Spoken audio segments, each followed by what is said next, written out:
के सरोज सरगम गौले रही। बड़ा सम्मान आप लोगन से मिलल। कोनो लड़का के बियाह मने कोनो लड़का लड़की में बड़ा अगाध प्रेम छन्नू भैया देखा आपको स्वागत कर भुला गए भैया अमन के लड़काए रहा। एक दिन लड़का दोपहर में परदेसी मोर ठीका पर खड़ा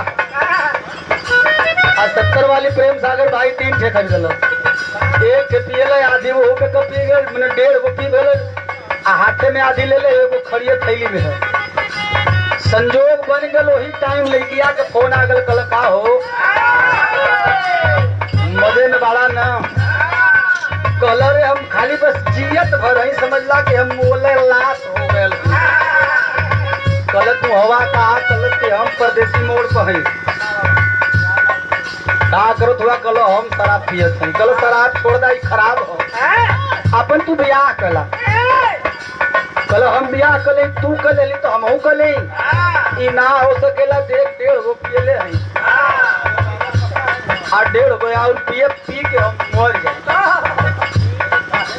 लड़किया कल तोहर हाथ जोड़ के ऐसा मत करा चल जा घरे आ कहीं बढ़िया लड़की देख के तू बियाह कला। लड़का रोवे लगा अनिल भाई कहला का कलस